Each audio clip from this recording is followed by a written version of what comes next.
Best moral stories. ప్రకృతి ఒడిలో పుట్టి పెరిగిన మనిషి ఎక్కడికి వెళ్ళినా తన మూలాల్ని మర్చిపోలేడు.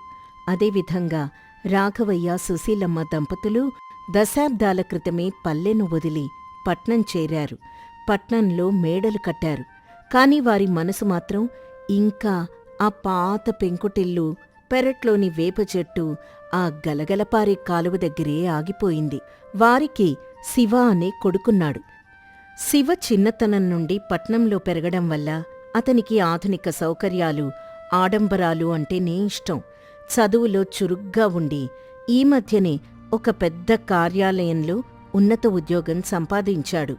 కొడుకు స్థిరపడ్డంతో రాఘవయ్య దంపతులు శివకు పెళ్లి సంబంధాలు చూడటం మొదలుపెట్టారు. ఒకరోజు ఉదయం సుశీలమ్మగారు రాఘవయ్య గారితో ఇలా అంటారు. ఏవండి, శివకి ఉద్యోగం వచ్చి 6 నెలలు కావస్తోంది. ఇక వాణ్ణొక ఇంటివాణ్ణి చేస్తే మన బాధ్యత తీరుతుంది కదా. అవును సుశీల, నేను కూడా అదే ఆలోచిస్తున్నాను.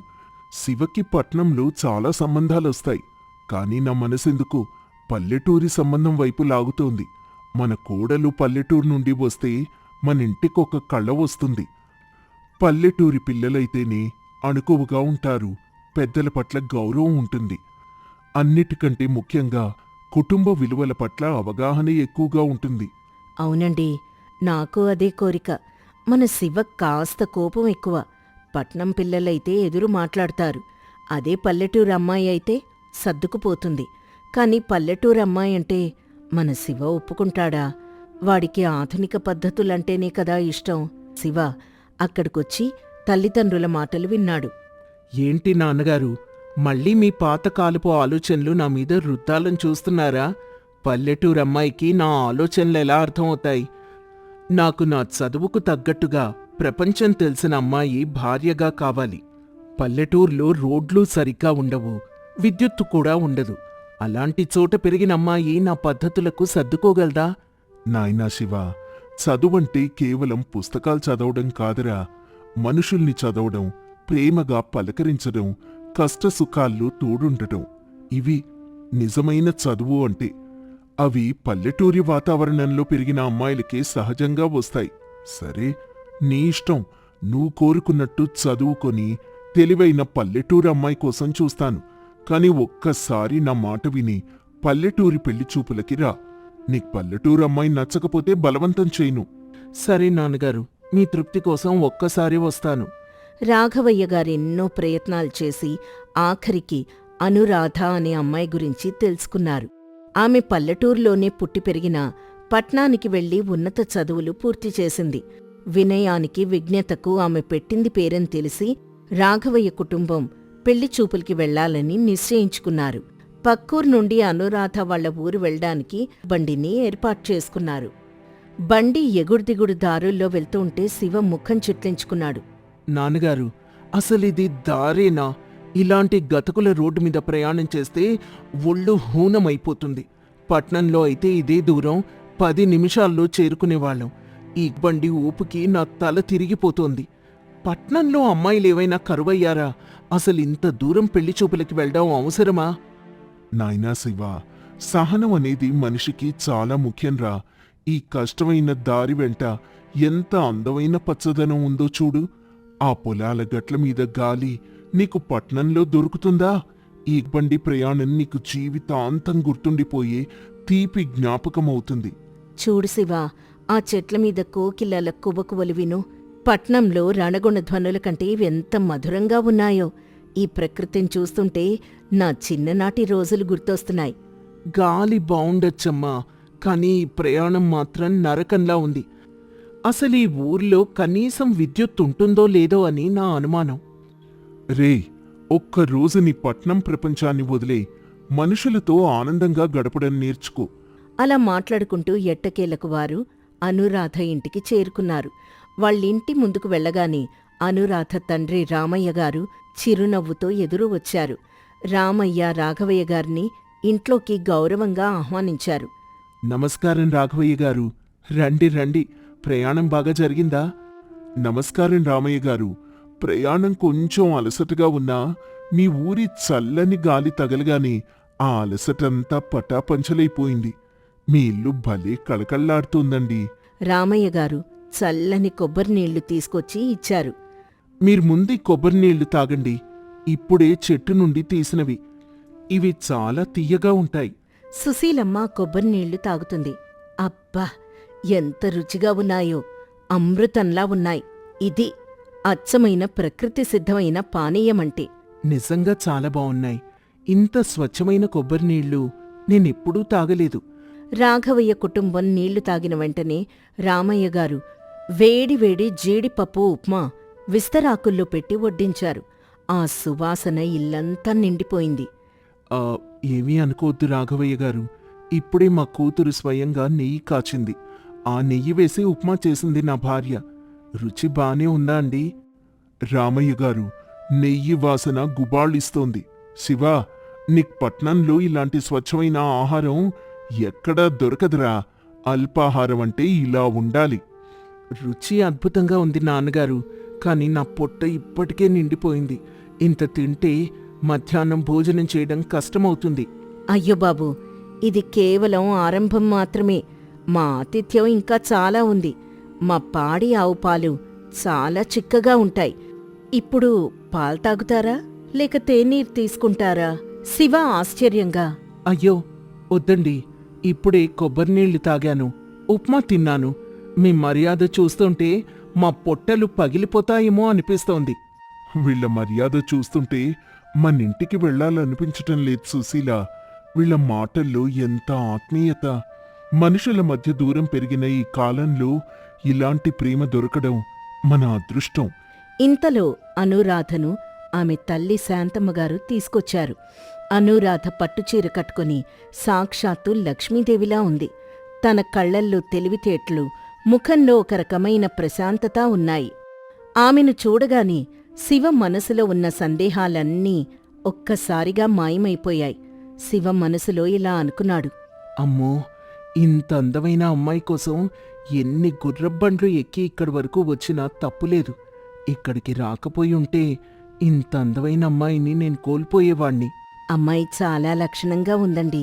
అనూరాధ, ఇటొచ్చి కూర్చోమ్మా. అనూరాధ శివ తల్లిదండ్రుల పక్కన వినయంగా కూర్చుంది. సుశీలమ్మగారు ఆమెను కొన్ని ప్రశ్నలు అడగడం మొదలుపెట్టారు. అమ్మా అనురాధ, నువ్వు పట్నంలో చదువుకున్నావట కదా, అక్కడుండటం నీకిష్టమేనా? పెళ్ళయ్యాక ఏ అమ్మాయి అయినా తన అత్తారింటికి వెళ్ళక తప్పదు కదా అత్తయ్యగారు. కాని నా మనసు 10 మందితో కలిసి ఉండాలని కోరుకుంటుంది. పట్నమైనా పల్లెటూరైనా మన చుట్టూ ఉండేవారిని బట్టి ఆ ప్రదేశం మారుతుంది. ఎంత చక్కగా చెప్పావమ్మా. నీ చదువు నీకు సంస్కారాన్ని కూడా ఇచ్చింది. ఆ వంట పనులు వచ్చా అమ్మా? మా శివకి రకరకాల వంటలంటే ఇష్టం. మా అమ్మాయి పిండి వంటల నుండి కమ్మని పప్పుచారు దాకా అన్నీ అద్భుతంగా వండుతుందండి. పండగొస్తే చాలు మా చుట్టాలందరికీ మా ఇంటి నుండే పిండి వంటలు వెళ్తాయి. ఇంతలో రామయ్య గారు ఇలా అంటారు. ఏమండి రాఘవయ్య గారు, వేడివేడి మిరపకాయ బజ్జీలు వేయించాను. ఇప్పుడే తీసుకురమ్మంటారా? కాసేపు ఆగమంటారా? బాబోయ్, ఇంక నా వల్ల కాదు. ఇప్పటికే నా పొట్ట పూర్తిగా నిండిపోయింది. మీ మర్యాదకు నా ధన్యవాదాలు. రాఘవయ్య గారు శివను అనురాధను కాసేపు విడిగా మాట్లాడుకోమన్నారు. వాళ్ళు ఇంటి పెరట్లోకి వెళ్లారు. అనురాధ గారు, నేను మొదట ఇక్కడికి రావడానికి ఇష్టపడలేదు. రోడ్డు సరిగ్గా లేదని, సౌకర్యాలు ఉండవని అనుకున్నాను. కాని మిమ్మల్ని చూశాక, మీ కుటుంబ సభ్యుల మర్యాద చూశాక నా అభిప్రాయం మారిపోయింది. చాలామంది అలాగే అనుకుంటారు శివగారు. పల్లెటూరంటే కేవలం బురద, ఎండ అని భావిస్తారు. కాని ఇక్కడి మనుషుల మనసులు చాలా స్వచ్ఛంగా ఉంటాయి. ఎవరైనా కొత్తవారొస్తే వాళ్ళకి బాగా మర్యాద చేయడానికి మా వాళ్ళు తహతహలాడతారు. అవునవును, అది ఈరోజే నాకు అర్థమైంది.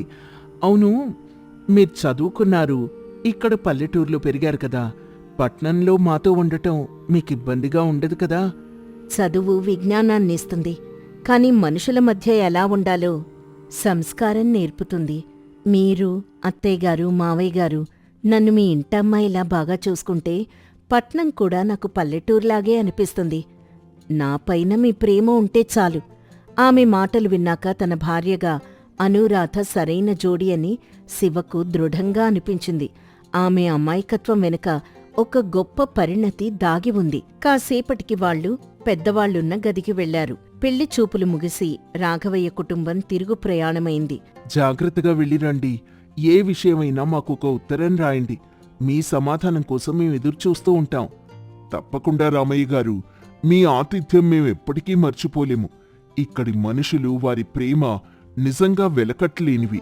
మా పట్నం మేడల కంటే మీ పెంకుటిల్లు చాలా ప్రశాంతంగా ఉంది. బండిలో తిరిగి వెళ్తుంటే శివ ముఖంలో ఇప్పుడు చిరాకు లేదు. ప్రకృతిని ఆస్వాదిస్తూ తల్లిదండ్రులతో కబుర్లు చెప్తున్నాడు. ఏంట్రా శివ, ఎలా అనిపించింది ఈ ప్రయాణం? పల్లెటూరమ్మాయి వద్దన్నావు కదా, మరి అనురాధ ఎలా ఉంది? నాన్నగారు, నన్ను క్షమించండి. బాహ్య సౌకర్యాల కంటే మనసులోని ఆత్మీయత గొప్పదని ఈరోజు నాకు అర్థమైంది. అనురాధ చాలా గొప్పమ్మాయి.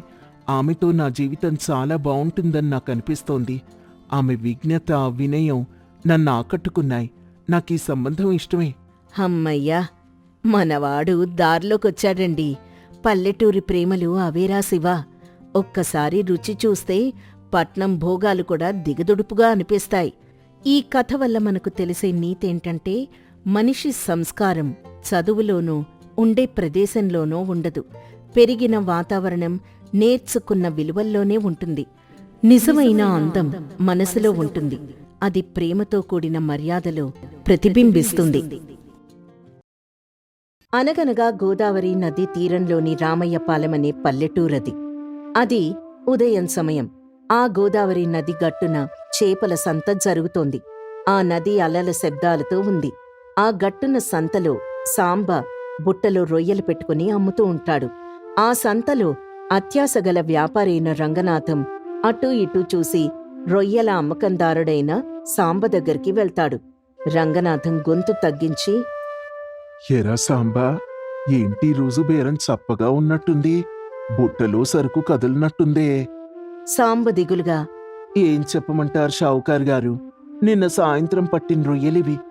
రాత్రి మంచుకి కాస్త మెత్తబడ్డాయి. పొద్దున్నే ఎవ్వరూ కొండంలేదు. ఈ ఎండకవి పాడైపోతున్నాయి. పారేయలేక ప్రాణం ఒప్పక ఇలా కూర్చున్నా. రంగనాథం అత్యాశగా, పారేయడం ఎందుకు లేవోయ్? లక్ష్మీదేవిని అలా నేలపాలు చేయకూడదు. నా కంట పడ్డాక ఏదీ వృధా పోదు. ఆ బుట్టలో ఉన్న రొయ్యలన్నీ నాకే ఇచ్చేయి. వద్దు షావుకారు గారు, ఇవి నిల్వ ఉండవు. ఇప్పటికే రంగు మారుతున్నాయి. కూర వండినా వాసనొస్తుంది. తిన్నవాళ్ళకి కడుపులో తిప్పుతుంది. పాపం, జనమేమనుకుంటారు? నీకెందుకు రావన్నీ? నీకు డబ్బులు కావాలా వద్దా? వాసన రాకుండా ఎలా వండాలో, ఏం మసాలా దట్టించాలో నాకు తెలుసులే. ఘాటుగా ఆవకాయ మసాలా దట్టించి చింతపండు పులుసు మరిగిస్తే ఆ వాసన గోదావరిలో కలిసిపోద్ది. కిలో 10 రూపాయలు చొప్పునిస్తా. ఇస్తావా లేదా? అయ్యో, 10 రూపాయలా? కనీసం వల ఖర్చు కూడా రాదు కదండి. అయినా ఇవి మనుషులు తినే స్థితిలో లేవు. రంగనాథం దబాయిస్తూ, ఎక్కువ మాట్లాడుకు. ఇదిగో 100 రూపాయలు. బుట్ట మొత్తం ఇవ్వు. లేకపోతే సాయంత్రానికి అవి చెత్త కుప్పలో పడాల్సిందే. ఆలోచించుకో. సాంబ గత్యంతరం లేక, సరే షావుకారు గారు, మీ ఇష్టం, మీ కర్మ. కానీ ఎవరికైనా ఇబ్బంది అయితే నా పేరు చెప్పకండి. నేనమ్మనని చెప్పినా మీరే కొన్నారు.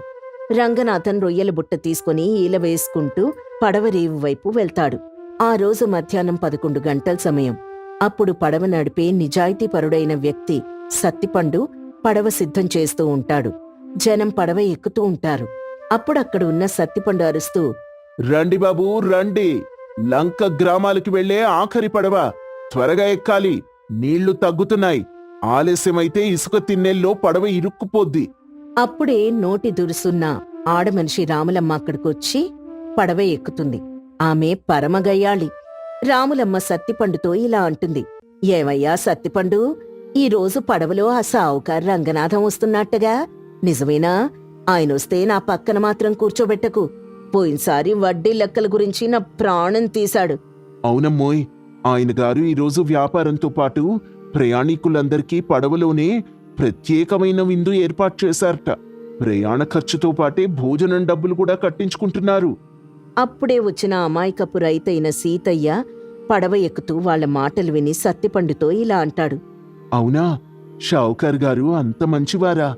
మనలాంటి పేద రైతులకి పడవలో విందు భోజనమా? మొన్ననే కదా నా దగ్గర రూపాయి తగ్గితే ఎరువుల బస్తా ఇవ్వనన్నాడు. అప్పుడే ఊరి పెద్ద వెంకట్రావు వస్తాడు. పడవెక్కుతూ వాళ్ళ మాటలు విని సీతయ్యతో ఇలా అంటాడు. ఊరుకో సీతయ్య, రంగనాథం ఉచితంగా మంచినీళ్లు కూడా పోయడు. ఏదో వ్యాపారం ఉండే ఉంటుంది. అయినా పడవ మీద వంట అంటే మాటలా? ప్రమాదం కాదా? పట్నం నుంచి వచ్చిన సూరిబాబు అనే యువకుడు ఇలా అంటాడు. పట్నంలో ఇవి సరదా అండి. నదీ విహార విందు అంటారు. ఇక్కడ కూడా మొదలు పెట్టారా? అద్భుతం. అంతలో రంగనాథన్ రొయ్యల బుట్ట, పెద్ద వంటగిన్నెలు, మసాలా పొట్లాలతో పడవలోకి ఎక్కుతాడు. అప్పుడే వచ్చిన రంగనాథం తోటి ప్రయాణికులతో ఇలా అంటాడు. రండి బాబూ రండి. గోదావరి నీళ్ల మీద చల్లని గాలిలో వేడివేడి రొయ్యల పులుసు, అన్నం కేవలం 50 రూపాయలే. పెద్ద పెద్ద అన్నదాన సత్రాల్లో కూడా దొరకని రుచి. ఈ రోజు నా పుట్టినరోజు సందర్భంగా ఈ రాయితీ. ఏమండి షావుకారు గారు, రొయ్యలు తాజావేనా? నిన్న సంతలో రొయ్యల ధర మండిపోతోంది అన్నారు. మీరేమో 50కే భోజనం అంటున్నారు. ఏంటి మతలబు? అబ్బో రాములమ్మగారు, మాటంటే మాట అనుకున్నారా? ఇప్పుడే ఈ క్షణమే గోదావరిలో నుంచి గెంతుతున్న రొయ్యల్ని పట్టుకొచ్చా. అనుమానమైతే తినకండి, మీ ఇష్టం. సత్తిపండు అనుమానంగా బుట్టవైపు చూస్తూ, ఏంటయ్యా రంగనాథన్ గారు, రొయ్యల వాసన కాస్త తేడాగా ఉన్నట్టుంది. నీచు వాసన ఎక్కువ వస్తోంది. రంగనాథం కంగారు పడుతూ గట్టిగా, ఆ, అది ఆ, ఆ, అది గోదావరి ఒండ్రుమట్టి వాసనలే సత్తిపండు. నీకు యంత్రం నూనె వాసన తప్ప రొయ్యల వాసన ఏం తెలుసులే. నువ్వు పడవ నడుపు, వంట సంగతి నేను చూసుకుంటా. ప్రయాణికులకు లేని బాధ నీకెందుకు? ఆ సమయంలో పడవ నది మధ్యలోకి చేరింది. చుట్టూ నీళ్లు. రంగనాథం పడవ వెనుక భాగంలో పొయ్యి వెలిగించి వంట మొదలు పెడతాడు. ఆ సమయంలో పడవ కదులుతూ ఉంటే చల్లని గాలి వీస్తుంది. కానీ ఆ గాల్లో ఏదో అసహజమైన ఘాటైన వాసన. రంగనాథం గిన్నెలో నూనె పోసి మసాలాలు ఎక్కువగా వేస్తూ ఉంటాడు. అప్పుడు అక్కడున్న సీతయ్య ఆకాశం వైపు చూస్తూ ఇలా అంటాడు. ఈ 7 వర్షాలు బాగానే పడ్డాయి సత్తిపండు. పంటలు బాగుంటాయంటావా? గంగమ్మ తల్లి దయ ఉంటే అన్నీ బాగుంటాయి సీతయ్య. కాని మనుషుల బుద్ధులు మారాలంతే. పొలాల్లో మందులు ఎక్కువైపోయి నీళ్లు కలుషితం అయిపోతున్నాయి. ఆ సమయంలో రంగనాథం కూర గిన్నెలోంచి ఘాటైన వాసనొస్తుంది. ప్రయాణికులు ముక్కు మూసుకుంటారు. ఏమయ్యా షావుకారు, కూరలో కారం సీసా మొత్తం కుమ్మేశావా ఏంటి? ఘాటు తట్టుకోలేకపోతున్నావు, కళ్ళు మండుతున్నాయి. సూరిబాబు ముక్కు మూసుకొని, మావయ్య, ఇది కొంచెం మరీ ఎక్కువగా ఉంది. వాసన ఏదో తేడాగా అనిపిస్తోంది. అదే అసలైన లంక ప్రత్యేక మసాలా వెంకట్రావు గారు. ఆ ఘాటు ఉంటేనే రొయ్యల నీచు వాసన పోయేది. అదే రొయ్యల రుచి తెలిపేది. మీరాగండి, కూర ఉడికాక మీరే లొట్టలేసుకుంటారు. పట్నం కుర్రాడికి నాటు రుచులేం తెలుస్తాయిలే. ఏవోనయ్యా, నాకైతే వాసన నచ్చలేదు. మా ఇంట్లో ఎప్పుడు ఇంత ఘాటుగా వండలేదు. కడుపులో మంట రాదు కదా. రంగనాథం మభ్యపెడుతూ, అమృతంలా ఉంటుందమ్మాయ్. ఇందులో వేసిన మసాలా దినుసులు, అల్లం, వెల్లుల్లి అన్నీ నా సొంత తోటలోవి. కడుపుబ్బరం కూడా రాదు. నన్ను నమ్మండి.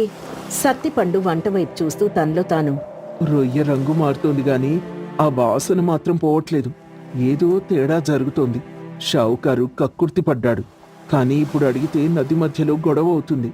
రంగనాథం సత్తిపండుని గమనించి, ఏ సత్తిపండు, నువ్వు కూడా ఓ ప్లేట్ తిందు గాని. ఈ రోజు నీకు ఉచితంగా పెడతాన్లే. పడవని మాత్రం కుదుపులు లేకుండా నడుపు. ఊర కింద ఒలికిపోద్ది. ఆకలి దరువు వేస్తోంది షావుకారు. ఇంకెంతసేపు? పొద్దున్నే పొలం పని మీద వచ్చి సద్దన్నం కూడా తినలేదు. అయిపోయింది సీతయ్య. ఇదిగో కొత్తిమీర చల్లుతున్నా. ఆహా, రంగు చూసారా ఎలా ఉందో? ఎర్రగా నిప్పులా. అది మధ్యాహ్నం 1 గంట సమయం. అందరూ ఆకలితో ఉన్నారు. రంగనాథం విస్తరాకులు వేసి వడ్డిస్తూ ఉంటాడు. తీసుకోండి సీతయ్య గారు, వేడి వేడి అన్నం. ఇదిగో ఎర్రగా ఉడికిన రొయ్యల కూర. పులుసెక్కువ వేసుకోండి, ముక్కలు వదలకండి. సీతయ్య ముద్ద కలుపుకొని నోట్లో పెట్టుకుంటూ, అబ్బో, కారం అద్దిరిపోయింది షావుకారు. నాలుక మండిపోతోంది. నీళ్ళివ్వండి. ఆ మంటలోనే మజా ఉందయ్యా. ఇదిగో మజ్జిగ పొట్లను తీసుకో. వెంకట్రావు రుచూసి, ఏంటయ్యా రంగనాథం, రొయ్య ముక్క ఏదో మెత్తగా పిప్పిలా ఉంది. గట్టిదనమే లేదు. రబ్బర్లా సాగాలి గాని ఇలా పిండి ముద్దలా అయిపోయిందేంటి? అవి లేత రొయ్యలండి వెంకట్రావు గారు. వెన్న రొయ్యలు అంటారు వీటిని. నోట్లో వేస్తే కరిగిపోవాలి, అందుకే అంత మెత్తగా ఉన్నాయి. ప్రత్యేకమైన రకం, మీకు పళ్ళకి శ్రమ లేకుండా ఉంటుందని తెచ్చాను. సూరిబాబు తినలేక పక్కన పెడుతూ, క్షమించండి మావయ్య, నేను తినలేను. రుచి చాలా వింతగా ఉంది. రాములమ్మ పక్కన పెడుతూ, 50 రూపాయలు తీసుకున్నావు, కూర మాత్రం అఘోరంగా ఉంది. పోన్లే, ఆకలికి ఏదో ఒకటి అని తింటున్నాం కానీ ఇది మంచి పద్ధతి కాదు రంగనాథం. ఆ సమయంలో సత్తిపండు వద్దని వారించాలని అనుకుంటాడు, కానీ షావుకారు కోపగిస్తాడని ఆగిపోతాడు. సత్తిపండు షావుకారుతో ఇలా అంటాడు, షావుకార్ గారు, నాకొద్దులేండి, నేను ఇంటికి వెళ్ళాక తింటాను. నాకీ ఘాటు పడదు. రంగనాథం ఎగతాళిగా, నీ కర్మ, ఇంత అద్భుతమైన కూర వదులుకుంటున్నావు. సరే, నీ ఇష్టం. మిగిలిన కూర నేను ఇంటికి పట్టుకెళ్తా. మా ఆవిడకిష్టంలే. అందరూ అయిష్టంగానే ఆకలి తట్టుకోలేక తింటారు. రంగనాథం డబ్బులు లెక్క పెట్టుకుని జేబులో వేసుకుంటాడు. భోజనం చేసి అరగంట గడిచింది. పడవ గమ్యస్థానానికి దగ్గర పడుతోంది. ప్రయాణికుల్లో నిశ్శబ్దం. అందరూ నీరసంగా ఉన్నారు. సీతయ్య పొట్ట పట్టుకుని మూలుగుతూ, అబ్బబ్బా, కడుపులో ఏదో తిప్పుతోంది రాములమ్మ. పేగులు మెలిపెట్టినట్టుంది.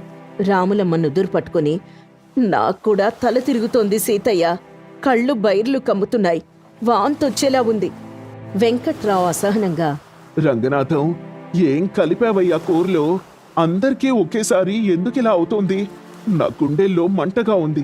రంగనాథం భయపడుతూ, ఏముంది, అన్నీ మంచి సరుకులే కదా. పడవ కదులుతోంది కదా, అందుకే మీకు తల తిరుగుతోందేమో. ఎండ దెబ్బకి అలా అనిపిస్తుందంతే. కళ్ళు మూసుకొని పడుకోండి. సూరిబాబు వాంతి చేసుకుంటూ పడవ అంచుకు వెళ్తాడు. దేవుడా, ఇది తిండి వికటించడం. ఆ రొయ్యలు పాడైపోయి ఉన్నాయి. రాములమ్మ ఆవేశంగా లేచి, రే రంగనాథం, నువ్వు మనిషివా పశువా? డబ్బు కోసం ఇంత దిగజారుతావా? మేవేమన్నా నీ శత్రువులమా? విషం పెడతావా? సత్తిపండు పడవ ఆపేసి వేగంగా వాళ్ళ దగ్గరకొచ్చి, నేను ముందే అనుమానపడ్డాను. ఎక్కేటప్పుడు ఆ రొయ్యల నుండి కుళ్ళిన వాసన వస్తోంది. షావుకారిని అడిగితే ఒండ్రు మట్టి వాసన అన్నారు. కుళ్ళిన రొయ్యలా? చంపేశావు కదయ్యా. నమ్ముకున్న వాళ్ళని నట్టేట ముంచావు. ఇప్పుడు నా ప్రాణం పోతే నా కుటుంబం ఏమైపోవాలి? ప్రయాణికులందరూ కోపంతో నీరసాన్ని కూడా మర్చిపోయి రంగనాథం చుట్టూ చేరతారు. రంగనాథం వణికిపోతూ, లేదు లేదు, సాంబగాడు మోసం చేశాడు. వాడే నాకు మంచి రొయ్యలని చెప్పిచ్చాడు. నా తప్పులేదు, నన్ను వదిలేయండి. వెంకట్రావు కోపంతో రంగనాథం చొక్కా పట్టుకుని, సాంబని అనే ముందు నువ్వు చూసుకోలేదా? నీకు అనుభవం లేదా? తక్కువ ధరకు వస్తున్నాయని కక్కుర్తి పడ్డావు కదూ. ఇప్పుడు చూడు మా అందరి పరిస్థితి. మాకేమన్నా అయితే నిన్ను చెరసాలకి పంపిస్తాం. ఆ సమయంలో సత్తిపండు వేగంగా పడవని ఊరి రేవుకి చేరుస్తాడు. గట్టుమీద ఉన్న జనం పడవలో పరిస్థితి చూసి కంగారుగా వస్తారు. అప్పుడే వచ్చిన గ్రామస్తులు ఇలా అంటారు, ఏమైంది? అందరూ ఇలా పడిపోయారు. సీతయ్య, ఏమైంది? ఏం లేదండి, మన షావుకార్ గారు రంగనాథం గారు కుళ్ళిన రొయ్యలతో విందు చేశారు. అందరికీ తిండి వికటించింది. త్వరగా బళ్ళని పిలవండి, ఆస్పత్రికి తీసుకెళ్ళాలి. కొందరు గ్రామస్తులు పెద్దల్ని బండ్లలో ఎక్కిస్తూ ఉంటారు. మరికొందరు కోపంగా రంగనాథాన్ని చుట్టుముడతారు. చిచ్చి, నీ బతుకుచ్చాడా? ఊరందరికీ వడ్డీలిచ్చి రక్తం తాగుతావు అనుకుంటే ఇప్పుడు కుళ్ళిన తిండి పెట్టి ప్రాణాలు తీస్తావా? నిన్ను ఉరి తీసినా పాపం లేదు. రంగనాథం ఏడుస్తూ, తప్పైపోయింది బాబు. బుద్ధి గడ్డి తిని ఆశపడ్డాను. ఇకెప్పుడు ఇలాంటి పని చేయను. ఆస్పత్రి ఖర్చులు నేనే భరిస్తాను. ఎంతైనా ఇస్తాను. నన్ను రక్షక భట్లకు పట్టించకండి. అప్పుడు వెంకట్రావు రంగనాథంతో ఇలా అంటాడు, ఖర్చులు భరించడం కాదు ముఖ్యం రంగనాథం, నమ్మకం ముఖ్యం. ఇన్నాళ్ళు నువ్వంటే ఊళ్ళో ఒక భయం ఉండేది. ఇప్పుడది అసహ్యంగా మారింది. నువ్వు సంపాదించిన 100 లాభం ఇప్పుడు నీ పరువు మొత్తం తీసేసింది. రాములమ్మ బండెక్కుతూ, నీ డబ్బెవడికి కావాలి? మనిషి ప్రాణం విలువేంటో తెలుసుకో. ఇంకెప్పుడు నీ మొహం కూడా చూడం. అప్పుడు సత్తిపండు రంగనాథంతో ఇలా అంటాడు, షావుకార్ గారు, పెద్దలు ఊరికే అనలేదు. నిజాయితీ లేని వ్యాపారం నీళ్లు లేని పడవలాంటిది అని. ఎంతో దూరం వెళ్ళదు, ఎప్పుడో ఒకప్పుడు మునిగిపోతుంది. ఈరోజు మీరు మునిగారు, మమ్మల్ని ముంచబోయారు. ఇప్పటికైనా మారకపోతే ఊళ్ళో ఎవ్వరూ మిమ్మల్ని మనిషిగా చూడరు. రంగనాథం పశ్చాత్తాపంతో, క్షమించండి, నా కక్కుర్తి వల్ల ఇంత అనర్థం జరుగుతుందని అనుకోలేదు. అందరి ప్రాణాలతో చెలగాటమాడాను. నేను చేసిన తప్పుకి ఏ శిక్ష వేసినా భరిస్తాను. సరే, ముందందర్నీ ఆస్పత్రికి తీసుకెళ్ళి దగ్గరుండి వైద్యం చేయించు. అదే నీకు నువ్వు చేసుకునే ప్రాయశ్చిత్తం. పదండి అందరూ. రంగనాథం అందరికీ సాయం చేయడానికి ముందుకొస్తాడు. గ్రామస్తులు అతన్ని అసహ్యంగా చూస్తూనే బాధితుల్ని ఆస్పత్రికి తీసుకెళ్తారు. రంగనాథం తల వంచుకుని వారి వెనక నడుస్తాడు. రొయ్యల కూర రుచి నాలుక వరకే, కానీ నిజాయితీ రుచి జీవితమంతా ఉంటుంది.